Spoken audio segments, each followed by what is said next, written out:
মতো দিতে পারবে।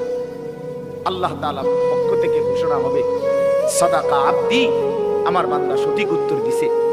আফরিশুহু মিনাল জান্নাহ ওয়ালবাসুহু মিনাল জান্নাহ ওয়াফতাহু লাহু বাবান ইলাল জান্নাহ। আমার বান্দার জন্য জান্নাতের পোশাক বিছায়া দাও, জান্নাতের পোশাক পরিয়ে দাও, জান্নাতের বিছানা বিছায়া দাও, জান্নাত বরাবর দরজা খুলে দাও। ফেরেশতারা জান্নাতের পোশাক পরিয়ে, জান্নাতের বিছানা বিছিয়ে জান্নাত বরাবর দরজা খুলে দিবে।